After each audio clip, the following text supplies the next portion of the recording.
मेरी गणित की कॉपी की तरह। मुझे नहीं पता, होगी वहीं कहीं। और चल जरा ये आटा मल दे तू। स्कूल को देर हो रही है ना।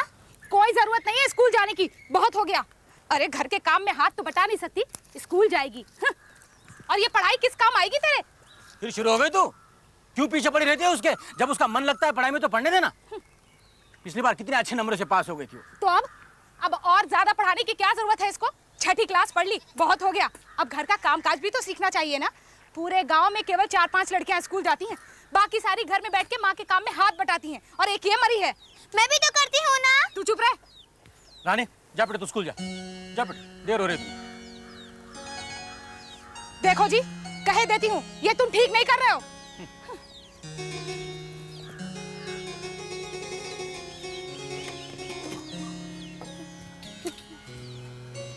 कैसी है रानी? मैं अच्छी, तो कैसी है? मैं भी अच्छी हूँ। उड़ीसा के छोटे से गांव धनसेर में रहती रानी खुश थी कि उसके पिता दयाल सेन ने उसे स्कूल जाने से नहीं रोका। वो पढ़ना चाहती थी क्योंकि उसे पढ़ना अच्छा लगता था। वो रोज की तरह अपनी सहेली रमा के साथ स्कूल की ओर बढ़ चली, उन्हीं कच्चे रास्तों से जहां से वो रोज आती जाती थी। वहीं रास्ते में उनके मास्टर जगदीश प्रसाद का घर भी पड़ता था। अरे तुम लोग अभी तक स्कूल नहीं पहुंचे? नमस्ते मास्टर जी। नमस्ते। क्यों रानी, तू आजकल रोज स्कूल लेट आने लगी है? जी वो। अच्छा ठीक है, जाओ तुम लोग, मैं पहुंचता हूँ। जी। सुनो, इधर आओ। ये तुमने क्या लगा रखा है? नेल पॉलिश है? दिखाओ। भूल हो गई। दिखाओ, हाथ दिखाओ। पास में एक दीदी रहती है ना। हाँ। अच्छा। ठीक है, जाओ, मैं पहुंचता हूँ। जी।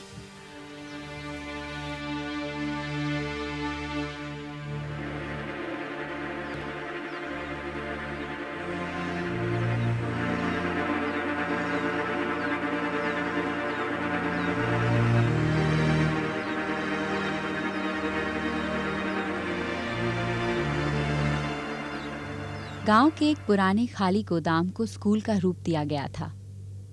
उस स्कूल में बहुत कम बच्चे पढ़ने आते थे, सिर्फ वही बच्चे जिनके माँ बाप को उम्मीद थी कि स्कूल टीचर जगदीश प्रसाद की शिक्षा उनके बच्चों के भविष्य को सुधारेगी। नमस्ते बच्चों। नमस्ते मास्टर जी। हाँ, चलो सब लोग हाजिरी दो।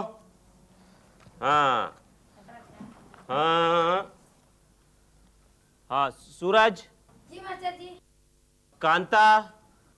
कांता। वो नहीं आई मास्टर जी। क्यों?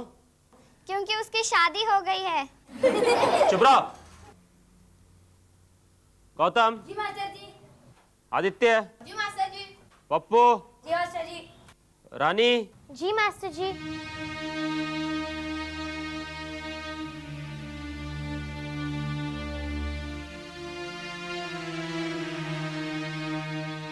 रानी, तुम कॉपी लेके इधर आओ।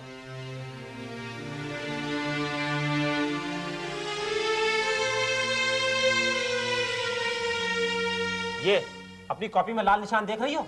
हाँ? कितने सवालों के तुमने गलत जवाब दिए हुए हैं। तुम्हें पढ़ाई करनी है, कांता की तरह शादी करके घर में बैठ जाना है? जी आगे पढ़ाई करनी है। पढ़ाई करनी है तो ध्यान लगाकर पढ़ाई करो, वरना फेल हो जाओगी। जी पढ़ाई करूंगी, मैं फेल नहीं होना चाहती हूँ। तुम फेल नहीं होना चाहती हो ना, तो जैसे जैसे मैं कहता हूँ वैसा वैसा करो। मैं हूं ना। जगदीश रानी को डराना चाहता था, उसे एहसास दिलाना चाहता था कि बिना उसकी मदद के रानी उस साल पास नहीं हो सकती थी, जबकि वो जानता था कि रानी पढ़ने लिखने में बहुत तेज थी। मगर जगदीश की बातों ने उसे डरा दिया था। रानी को मालूम था कि अगर वो फेल हो गई तो उसकी माँ करुणा उसे स्कूल नहीं जाने देगी। शाम होने को आई है, अभी तक रानी घर नहीं लौटी है। अरे आ जाएगी, क्यों चिंता कर रही है तू? बाकी सब लड़कियां लौट आई हैं, मैं अभी पड़ोस में पूछ के आई हूँ, एक रानी नहीं आई है बस। लो आ गई, हो गई तुम्हारी चिंता खत्म। कहाँ थी अब तक? इतनी देर क्यों लगा दी तूने? तेरी सभी सहेलियां घर लौट आई हैं, एक तू ही क्या कर रही थी वहाँ पे? मास्टर जी ने अलग से कर दिया था लिखने को। अलग से? वो क्यों? वो तू जरूर पढ़ाई में कमजोर हो गई है। नहीं, वो 2 दिन पहले स्कूल नहीं गई थी ना, इसलिए काम छूट गया था मुझसे। तू सच कह रही है ना? जा बेटे जा, हाथ मुंह धो ले, खाना खा ले। करुणा क्यों पीछे पड़ी रहती है उसके? आजा बैठ। देख, करुणा जिद पर अड़ी हुई थी कि रानी को आगे ना पढ़ाया जाए, लेकिन दयाल ने एक नहीं सुनी। वो तो अपनी बेटी को पूरे गांव में सबसे ज्यादा पढ़ी लिखी बनाने का सपना देख रहा था। रानी खड़ी हो। क्यों? हाँ आओ, हम लोग आज सब गाना गाएंगे। हाँ, और जो मैंने पिछले हफ्ते गाना सिखाया था तुम सबको याद है ना? जी मास्टर जी। खड़े जाओ सब लोग। हाँ, अब रानी पहले गाएगी, उसके पीछे पीछे तुम सब लोग दोहराओगे, ठीक है? चलो शुरू करो रानी। सारे जहां से अच्छा, सारे जहां से अच्छा हिंदुस्तान हमारा, हिंदुस्तान हमारा, हम बुलबुले हैं इसकी, हम बुलबुले हैं इसकी, ये गुलसिता हमारा हमारा, ये गुलसिता हमारा, सारे जहां से अच्छा, सारे जहां से अच्छा हिंदुस्तान हमारा, हिंदुस्तान हमारा, हम बुलबुले हैं इसकी, हम बुलबुले हैं इसकी,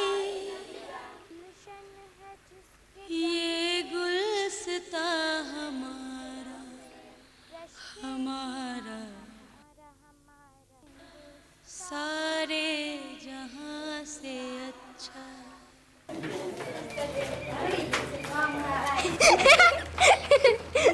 रानी जी मास्टर जी।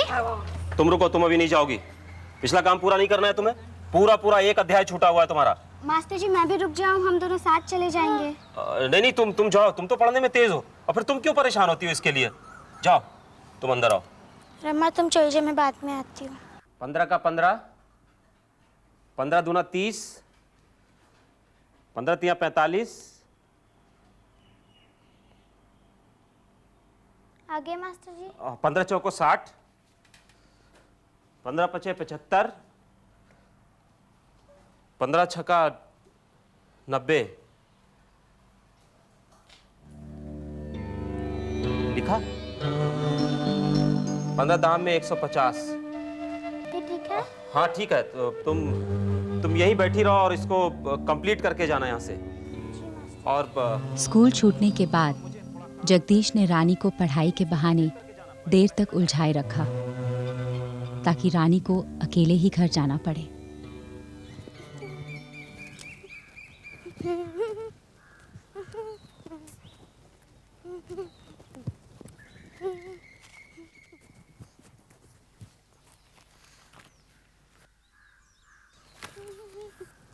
अरे रानी तुम। नमस्ते मास्टर जी। नमस्ते।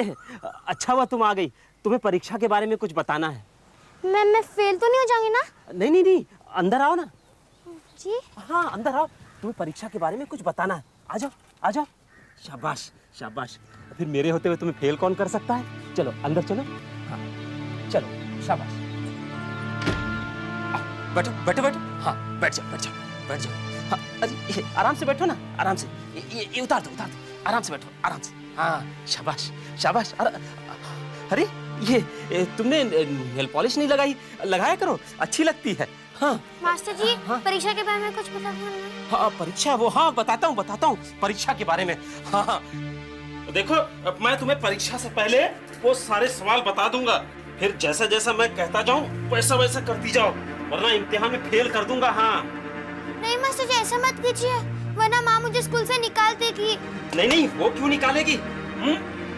मैं हूं ना, मैं तुम्हें पास करूंगा, तुम चिंता क्यों करती हो?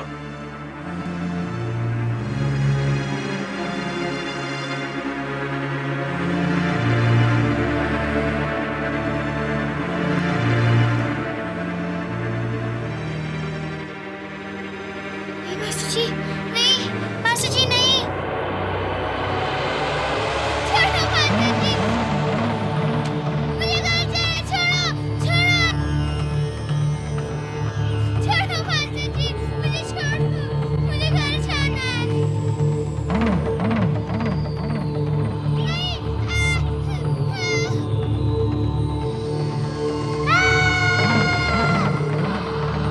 ध्यान से सुन।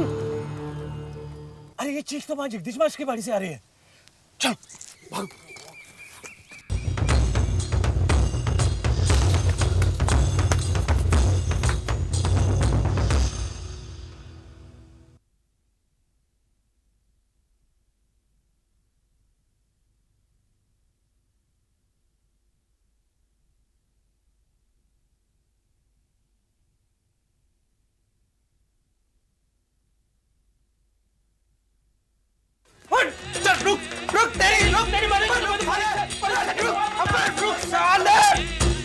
मास्टर तेरी रुक रुक।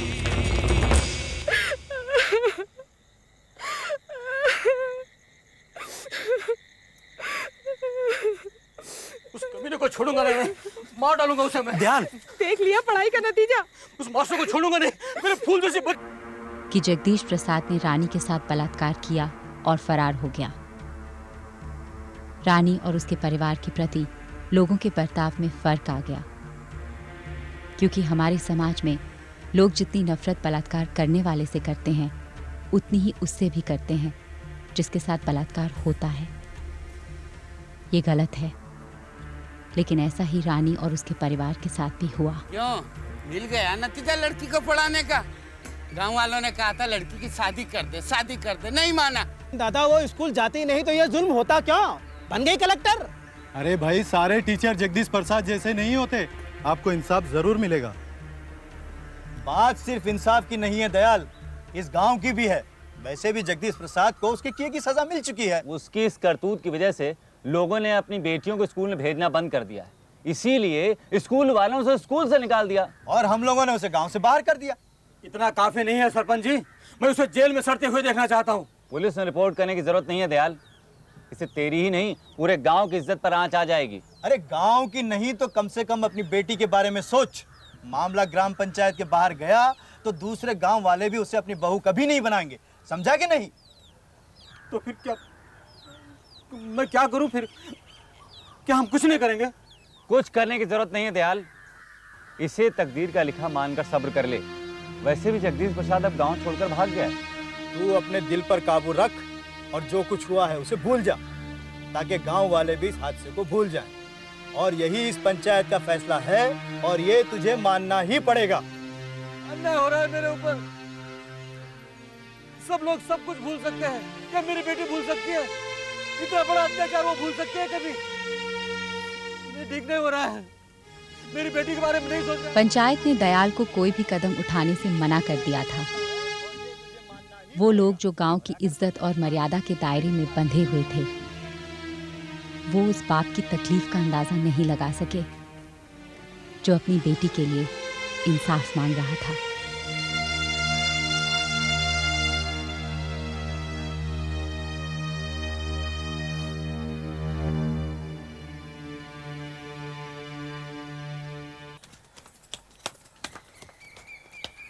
नन्ना मुन्ना राई हूँ, देश का सिपाही हूँ, बोलो मेरे संग जय हिंद जय हिंद जय हिंद। देश का सिपाही हूँ, बोलो मेरे संग जय हिंद जय हिंद जय। मुन्ना राई हूँ, देश का सिपाही हूँ, बोलो मेरे संग जय हिंद। रमा मुन्ना राई हूँ, देश का सिपाही हूँ, बोलो मेरे संग जय हिंद जय हिंद। नन्ना मुन्ना राई हूँ, देश का सिपाही हूँ, बोलो मेरे संग जय हिंद जय हिंद।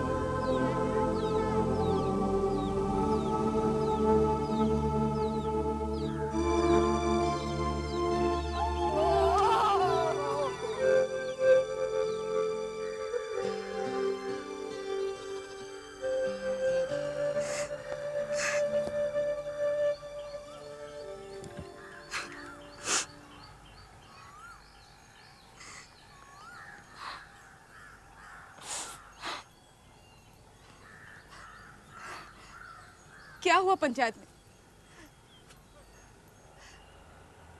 अरे मैं पूछ रही हूँ क्या हुआ पंचायत में?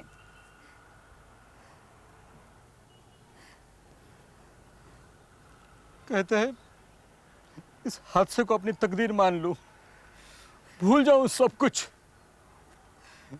इनकी बेटी के साथ ऐसा होता तब पूछता मैं। अजी वो लोग जो कह रहे हैं ठीक ही कह रहे हैं। सब लोगों ने हमसे मुंह फेर लिया है। अब और ज्यादा बदनामी होगी तो हमारी बेटी कभी इज्जत से नहीं जी पाएगी। मैं तो कहती हूँ हम लोग ये गांव छोड़कर ही चले जाते हैं। क्या कह रही है तू? सबको अपनी इज्जत की पड़ी हुई है, कोई ये नहीं सोच रहा है कि उस कमीने को सजा मिलनी चाहिए जिसकी वजह से हमारी इज्जत चली गई। अब हम गांव छोड़कर भी कहाँ जाएंगे? देखिए अगर हम लोग ये गांव छोड़कर नहीं जाएंगे तो कम से कम आप इन सब झंझट में मत पड़िए। पंचायत जो कहती है ठीक ही कहती है, हमें उसकी बात मान लेनी चाहिए। धीरे धीरे सब। बदनामी का डर और पंचायत का फैसला, इन दोनों ने दयाल के हाथ बांध दिए थे। उसकी पत्नी करुणा भी उसका साथ देने को तैयार नहीं थी।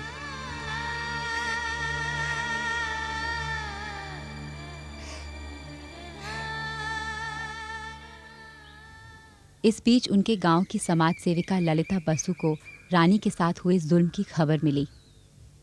वो हैरान थी कि दयाल और करुणा ने पुलिस को इन्फॉर्म तक नहीं किया था। मगर खामोश रहने से क्या बदनामी कुछ कम हो गई है क्या? पूरा गांव जानता है कि रानी के दिल पर क्या गुजरी है, और वो लोग भी इस बात से अच्छी तरह से वाकिफ है कि मुजरिम यूं ही शरेआम घूम रहा है। इसका मतलब समझते हैं आप लोग? वो कमीना किसी दूसरे गांव के लड़के के साथ भी ऐसा ही करेगा। बिल्कुल, क्योंकि उसके खिलाफ किसी ने रिपोर्ट ही नहीं लिखवाई है। इसीलिए मैं चाहती हूँ कि उसके खिलाफ तुम दोनों पुलिस में जाकर रिपोर्ट लिखवाओ। नहीं दीदी, जो हो गया सो हो गया। अब मैं अपनी बेटी को कोर्ट कचहरी में ले जाकर और अधिक बदनामी नहीं करना चाहती उसकी। और फिर ग्राम पंचायत भी तो यही चाहती है ना कि ये बात अदालत तक ना पहुंचे। वो लोग सोचते हैं कि बात को दबा देने से गांव की इज्जत बच जाएगी। बात दब जाएगी तो अच्छा ही है, रानी भी धीरे धीरे सब कुछ भूल जाएगी। ये तुम्हारी भूल है करुणा। बिना इलाज के रानी इस सदमे को कभी नहीं भूल पाएगी। इलाज? कैसा इलाज? शारीरिक नहीं, मानसिक इलाज।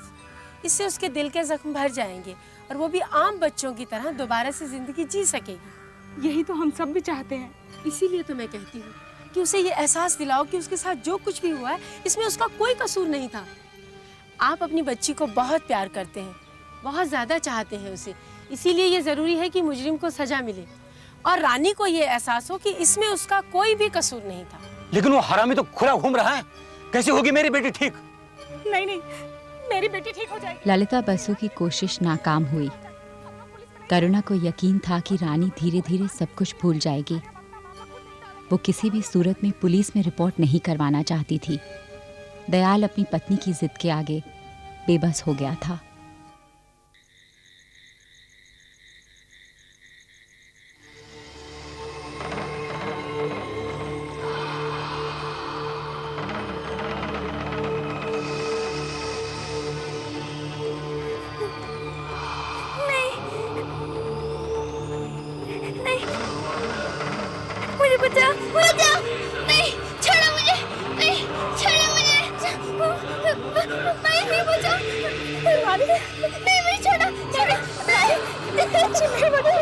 उस रात करुणा को पहली बार एहसास हुआ कि रानी को कितनी यातना झेलनी पड़ी थी। उसने फैसला कर लिया कि वो जगदीश प्रसाद को सजा दिलवा कर रहेगी।